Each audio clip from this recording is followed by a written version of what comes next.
खरीदने का इंतजार कर रहा था। चेयरमैन जीन ने उसकी ओर देखा और कहा कि अगर ऐसा है तो उसे बेचना पड़ सकता है। उन्होंने जो नई नौका खरीदी थी और अभी तक उसका उपयोग नहीं किया था। उन्होंने मजाक में कहा कि वह अपने बेटे की किसी चीज की इच्छा को पूरा किए बिना उसे पूरा नहीं होने दे सकते। उन्होंने उनके साथ हंसते हुए कहा कि इस तरह की दुनिया में नौका के मालिक होने का दावा करना उन्हें हमलों का शिकार बना सकता है।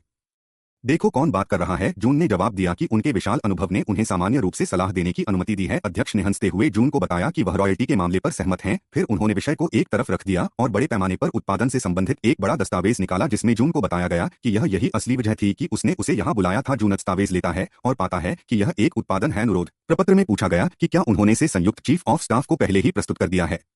अध्यक्ष ने उत्तर दिया कि नए कवचभेदी राउंड विकसित करना एक ऐसी परियोजना थी जिस पर सेना लगातार काम कर रही थी और उनके पास जो जानकारी थी उसके साथ उन्होंने सब कुछ जल्दी से अंतिम रूप देने और इसे प्रस्तुत करने का प्रयास किया। आश्चर्यजनक रूप से बिना किसी प्रस्तावना के उन्होंने आज बड़े पैमाने पर उत्पादन बैठक आयोजित करने का निर्णय लिया। जून को आश्चर्य हुआ कि वे इसे सिर्फ एक दिन में इस तरह से करने जा रहे थे। अध्यक्ष ने उन्हें बताया कि वह भी आश्चर्यचकित थे, लेकिन यह उनके जुनून और उत्साह को दर्शाता है। नवीनतम प्रौद्योगिकियों और वे बैठक के बाद सीधे उन्हें उत्पादन मात्रा के बारे में सूचित करेंगे। इसके अलावा बैठक के बाद सभी विवरण राष्ट्रपति की ब्रीफिंग तक गोपनीय रहेंगे और उनके पास मोबाइल 7वें कोर में एक दोस्त था जिसने उन्हें सब कुछ पहले से बताने का वादा किया था। जून बताता है उन्हें बताया कि मोबाइल 7वीं कोर को वास्तव में नए प्रोजेक्टाइल से सबसे अधिक लाभ होगा और अध्यक्ष से पूछा कि उनका अनुमान है कि वे कितनी मात्रा का अनुरोध करेंगे। अध्यक्ष ने जवाब दिया कि युद्ध भंडार को देखते हुए वे 1 लाख से कम प्रोजेक्टाइल और राउंड का अनुरोध नहीं करेंगे। जून ने उन्हें बताया कि यह बिक्री में लगभग 20 बिलियन के बराबर है। अध्यक्ष जवाब देते हैं कि बिक्री क्या यह महत्वपूर्ण नहीं है, अंतर लाभ मार्जिन में है और इसका मतलब कम से कम 4.5 बिलियन होगा।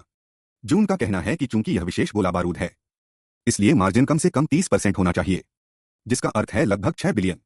अध्यक्ष जीन मुस्कुराहट से आश्चर्यचकित हैं।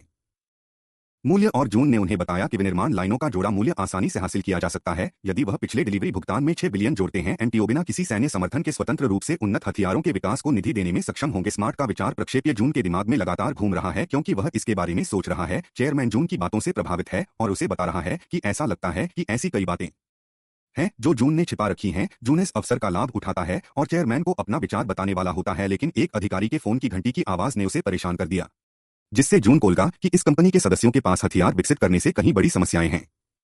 फोन का जवाब देने के बाद अधिकारी ने चेयरमैन को बताया कि फोन करने वाला मोबाइल 7वीं कॉर्ड से जनरल किम्टी है। चेयरमैन ने उसे बताया कि वह फोन करने वाला है। जल्दी से उत्तर देते हुए कहा कि बैठक पहले ही समाप्त हो चुकी है, सभी लोग सुनने के लिए बैठे हैं जनरल से। और कॉल के समापन के लिए कार्यकारी ने कहा कि वह इस मामले पर चर्चा करने के लिए इंतजार कर रहे थे और जनरल से उस मात्रा के बारे में पूछते हैं जो वे मांगेंगे। वार्ता थोड़ी देर के लिए जारी रहती है और अध्यक्ष जीन तनावपूर्ण रहते हैं, लेकिन कार्यकारी कॉल समाप्त होने के बाद भी शांत रहते हैं। अध्यक्ष चुपचाप पूछते हैं कि क्या खबर बुरी होने की संभावना है। वह उनकी वर्तमान स्थिति के बारे में पूछते हैं। कार्यकारी जवाब देते हैं कि जनरल ने कहा है कि वे प्रति वर्ष केवल 7,000 राउंड खरीदेंगे। टीम खुद इस खबर से हैरान थी। यह अप्रत्याशित था, लेकिन ऐसा ही हुआ। यह सुनकर चेयरमैन बहुत परेशान हो जाता है क्योंकि 7,000 राउंड से तो विकास लागत भी पूरी नहीं हो पाती है।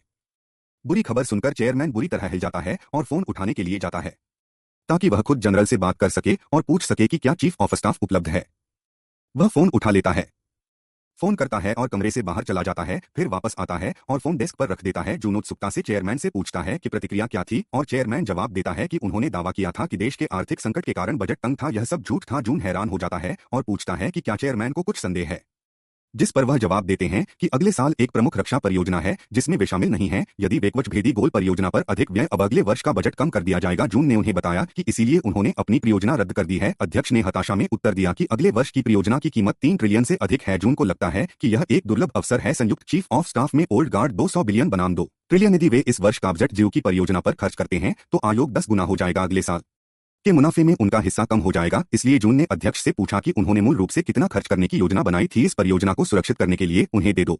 चेयरमैन गुस्से से जवाब देता है कि वह उन्हें एक पैसा भी देने का इरादा नहीं रखता था और वह उन्हें कुछ भी नहीं देगा। अविश्वास में जून से पूछता है कि क्या वह सोचता है कि वह रिश्वत के साथ अपना व्यवसाय चलाता है। जून को तब एहसास होता है कि रिश्वत की कमी इस स्थिति का कारण है और चेयरमैन जीन जितना उन्होंने सोचा था उससे कहीं अधिक ईमानदार व्यक्ति निकले। वह जून की कल्पना से भी अधिक सम्मानीय है। सीएचमैन खड़ा होता है और सभी को यह कहते हुए ढिलाई न बरतने के लिए कहता है कि पूरा मामला विशुद्ध रूप से राजनीतिक। फिर वह अपने शब्दों को जून को निर्देशित करता है और कहता है कि इससे आपको हतोत्साहित न होने दें। यह व्यवसाय है, इसमें जीत और हार होती है।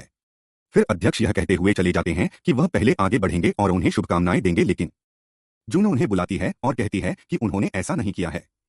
हालांकि रक्षा उद्योग को कोई घाटा नहीं हुआ है। लेकिन चेयरमैन ने जवाब दिया कि 7,000 राउंड प्रति वर्ष की दर से उत्पादन करने का मतलब है कि वे घाटे में उत्पादन कर रहे हैं। लेकिन वे व्यवसाय की प्रकृति को देखते हुए आसानी से मना नहीं कर सकते हैं और रक्षा